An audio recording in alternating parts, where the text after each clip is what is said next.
Hi, welcome to Wildcard FPL, your home for FPL content. And this week, we've all been treated to a score above 30 for the first time in what feels like forever. But we've got a double game week for Luton to look forward to. We've maybe got some Chelsea players to get rid of if we haven't got rid of them yet. We've got some red cards with Rodrigo and Jackson being suspended. And we need to figure out who our transfers in are going to be this week. So let's get right into it. Right, this week I managed to scrape together 80 points after wildcarding. I'm very happy with my wildcard decisions. It's been looking pretty dire for a while, so I pulled the trigger. And this week, my two good players are Son and Botman. Son got 2 goals and 2 bonus points, which was a nice return from him. And Botman, in an 8-0 defeat at Sheffield, got a goal himself. So they both played really well and did great things for Team Bear plays. Bad though, Mbeumo and Wissa. Brentford against Everton didn't look very convincing. Everton actually seemed to come out of hibernation for what seems like 2 seasons now. Mbeumo and Wissa both didn't seem to turn up on the day, not really taking any part in the match, returning only 1 point and 2 point each. So they're my 2 bad players. Alf, what about you? Who are your good and bad this week? 2 good. I'm going to go a little bit differential on this and go with Onana. First off, 7 points in goal. He's had a rough start. I like Onana. I know we have mixed thoughts about him, but I'm glad that he's actually kind of doing some things. I mean, it was a bit of an easy fixture. To be fair, he got 1 save point and a clean sheet.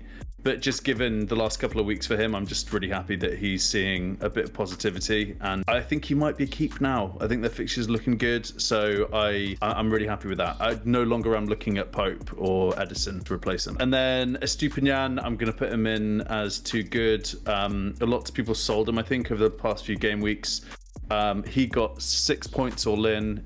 Didn't get a clean sheet, but he got a assist, and his fixtures after Man City, so 3 fixtures away, are actually looking really nice, and lots of people will be bringing him back in. So I'm glad I held him. I will be continuing to hold him and pretty chuffed with him. From a 2 bad standpoint, for me, it's going to be Raheem Sterling, number 1 on the naughty step. He got 2 points all in, and just considering that I got him after he hauled and Luton, he's just done absolutely nothing, and I know that there are lots of folks who also are in the same boat as me on that front. I'm just going to read this out to you.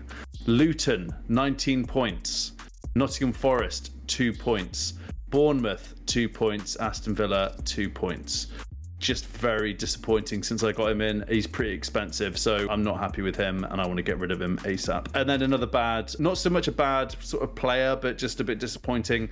Kabore is second on my bench with 5 points. To be fair, my other defenders did outscore him, but if I had played him over Sterling, for example, that would have been a nice move for me. So I'm going to put that as a bad. Steve, over to you. So my 2 good this week are Maddison and Bruno Fernandes. I was really pleased with James Maddison getting a couple of returns, got a couple of assists, played well in what was, for the neutral at least, a really, really good game. We saw a lot of people transferring James Maddison out, actually. People probably who brought him in for the Sheffield United game, he didn't return in that game. We did see quite a few people transferring him out because he has Arsenal and Liverpool up next. But John, who is our missing wildcard FPL tonight, John, who is a Spurs fan, was just saying, look, if anything happens against Arsenal, it's going to come through James Maddison or Heung-min Son, and it played out exactly like that. So I was really happy holding on to Maddison. Fantastic, 9 points, really happy with that. He is yellow Dorito, but I do think he is going to play next week. My other good was Bruno Fernandes, another one who pretty heavy transferred out. I'm a United fan,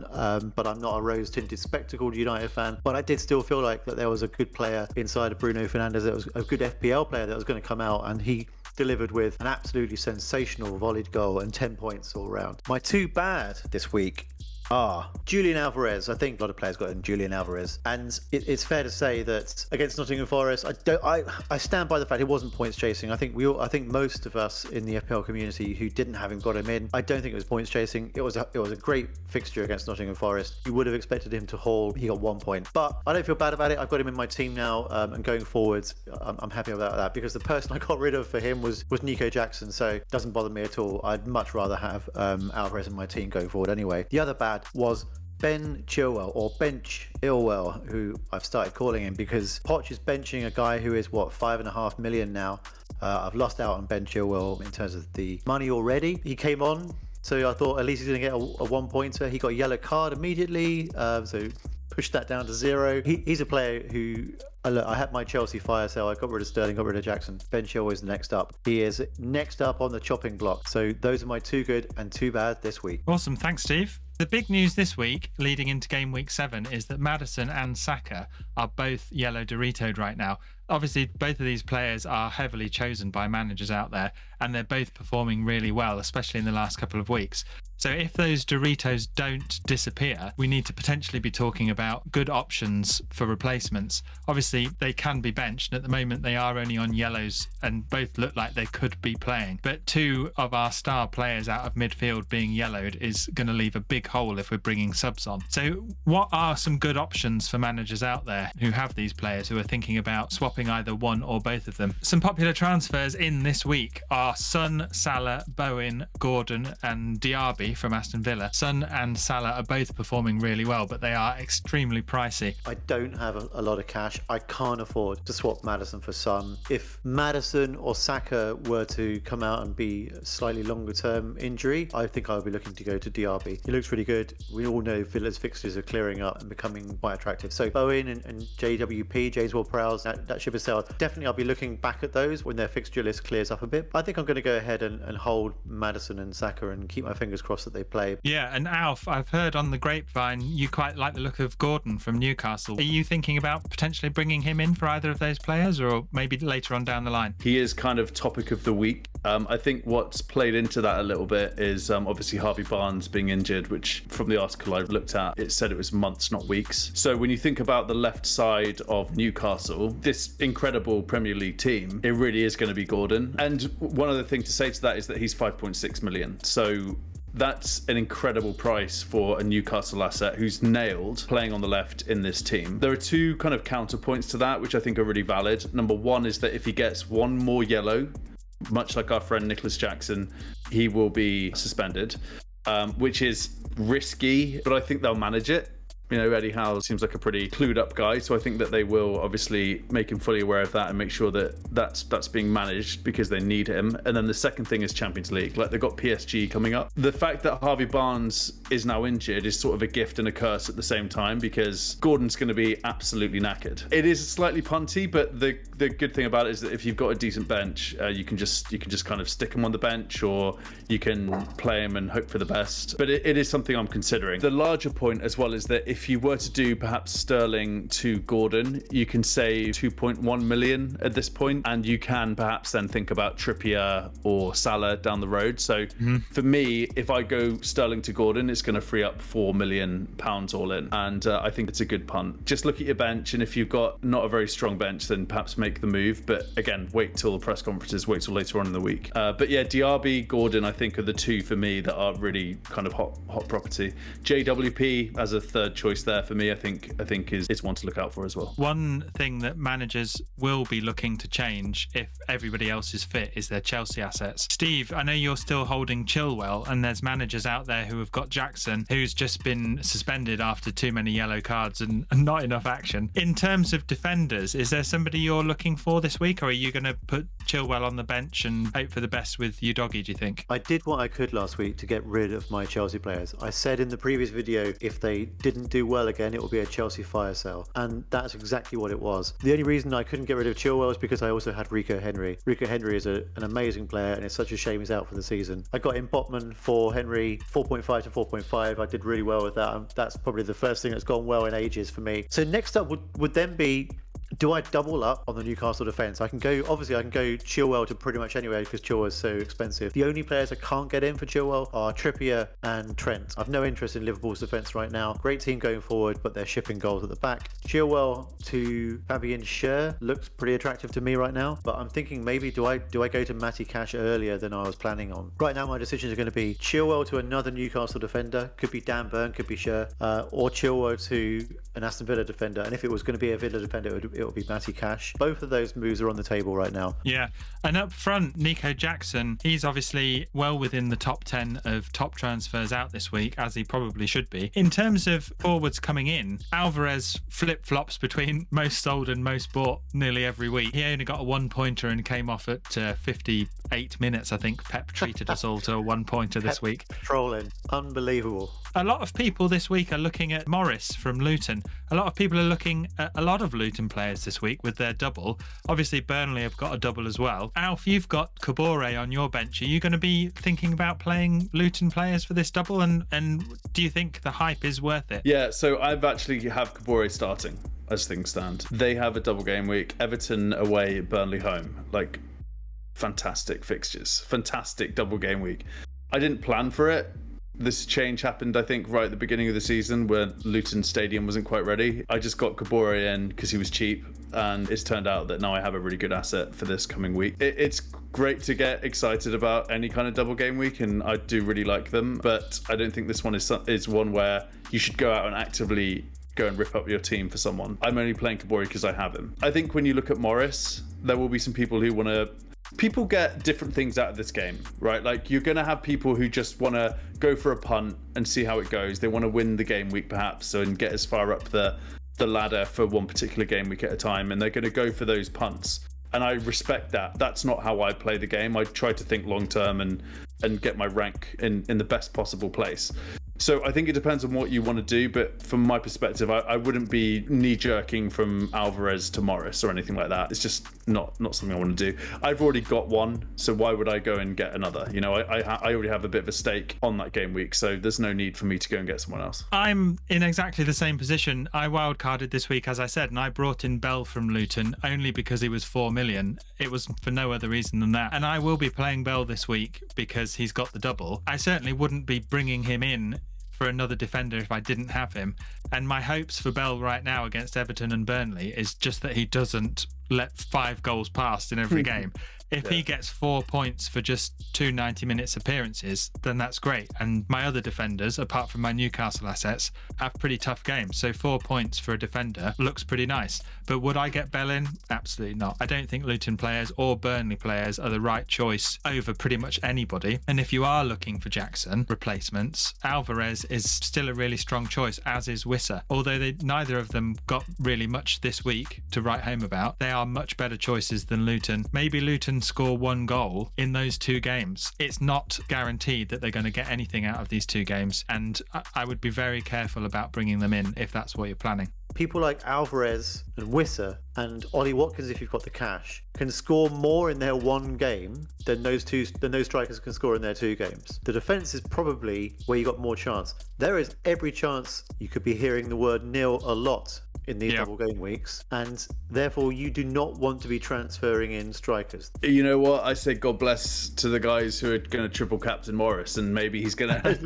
have an absolute masterclass over 2 games, and they're going to go to 50th in the world or something. Like, you know it's going to happen, but for me, I think just the odds are stacked against you. It's very risky play. I think maybe one of the reasons that people are choosing Luton this week over Burnley is because obviously Burnley have Newcastle as one of their games. They're playing each other, and Luton have Everton. I feel bad about laughing about Everton, but Everton have been pretty shocking recently. But that brings me on to the game against Brentford that they had. I'm a bit undecided about this game. I did watch the game. I can't decide whether Everton were actually pretty good or whether Brentford just played really badly. Brian Mbeumo and Wissa were nowhere to be seen. Mbeumo seemed to be making a lot of runs that weren't very fruitful. A lot of pace, but never received the ball. Wissa was the same, darting runs into the box, straight behind a defender and not receiving the ball at all. Brentford seemed to be playing a lot of Route 1 football that never seemed to find anybody. And so Everton potentially were made to look a lot better than they actually are. I'm of the opinion that potentially Mbeumo is past his moment in the sun. He's been missing in action over the last few weeks. I think, Alf, you disagree disagree with me on this. Do you think Mbeumo is still an essential player in midfield? Yes, I do, to put it bluntly, yeah. I mean, he's going to have a bad game every now and again. Not everyone is going to slap every week. Everyone's going to have a bit of a dry patch. Mbeumo has taken a lot of responsibility with Tony being out. I think there's an element of that. I think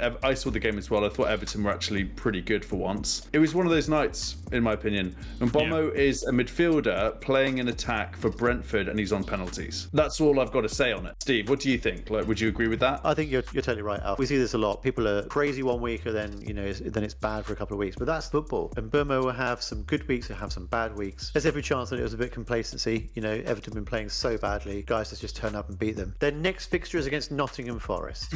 Yeah. And there's absolutely no way I am getting rid of Mbeumo. I only just brought him in last week. Yeah, it's also like patience. You have to not freak out. That's a really big part of this. Happened to me with Alvarez. I got rid of Watkins, who got a 9-pointer for Alvarez. Alvarez got a 1-pointer. Everyone has these experiences with FPL. Sterling, for me, is way more of a sell than Mbeumo. He's nailed. He's their talisman. He's one of the most senior player in the teams. He's on penalties. And it's Brentford, who are a really good team. He's at 100% a keep. As a sort of final thought, have you got thoughts on Salah? Is he too good to be true, or is he too expensive to be worth it? Yeah, I do have thoughts on Salah. He is being talked about a lot, and I'm taking notice. His fixtures look really good. He is 12.5 million. I can do it. I could go Sterling to Gordon this week, and then I've got 4 mil in the bank. The way I could do that is go Bruno or Son to Salah, which for me is crazy. To get rid of Son and Bruno, two captains for their clubs who are totally nailed, both on pens, for someone who's 12.5 million just isn't the move. There are players out there who are scoring more points in individual game weeks. I'm conflicted. I think at the end of the day, he's just too expensive. I can't get Trippier ever if I have Salah in my team. So I think I will be avoiding, but I will not like to watch him play. Like, he's one of those players that when Liverpool play, I'm watching it and I'm thinking, this is painful. It's hard for me to watch this game because he's such a good asset and he's on pens and all that good stuff. So tricky decision, but for me, I think it's an avoid. You got to do the maths on it. Salah's points are incredible, but you can't have Salah, Son and Mbeumo, Haaland up front. Can't have all of them. So if you have Salah, you've got to sacrifice points somewhere. And so by having Salah and having 43 points in your team, you may well have missed out on other points elsewhere. You add up your midfield five who've all been performing really well, and suddenly you're like, actually, if I had Salah in that team, I'd probably be 10 points worse off, because by bringing in Salah, I can't afford these other guys. And so actually I would have had to get in cheaper guys in order to finance Salah, and the cheaper guys aren't delivering as many points. You're going to have to be pretty lucky to have had other players who are still contributing and are really cheap. So if you've got yourself a Solly March somewhere, if you've got yourself a Matoma, but then you're not going to have got those Sun points, you're not going to get those other expensive mids who are doing really well. Right now, the fixture run that we are in, it's too much of a sacrifice to get him in. But having said that, wildcard time, probably we'll be really talking about it. You've got to bring yourself in a couple of clangers to get in Mo Salah. This is the thing, isn't it? At the moment, Salah has returned every week. But if you do make two transfers to Duffers to get Salah in, and then Salah blanks, you've had a really bad week that week. Yeah, it's so much risk. The good thing about having such a strong midfield and having five great players in there is that if one of them does blank, another one will pick up the slack. Having Maddison and Saka and Bruno and Rash and Mbeumo, Mbeumo had a bad week, but then Bruno absolutely smashed it. So the chance of having Salah and two Duffers, two clangers in there, and those two guys picking up the slack becomes way less. Yeah, I think we're all pretty sold on the next few weeks at least. We'll see how things look in another few game weeks time. We'll see how things look. So that's what we're thinking this week. Are you making any plans to bring any Luton players in ahead of the double game week, or are you concentrating more on any remaining Chelsea players or Maddison and Saka Doritos that you need to sort out before the game week is over and game week 7 begins? We want to know what you think in the comments below, or you can find us on Twitter. Our links will be on the screen or in the description below, and we're looking forward to seeing you next week. So check out the next episode and we'll see you soon. Cheers.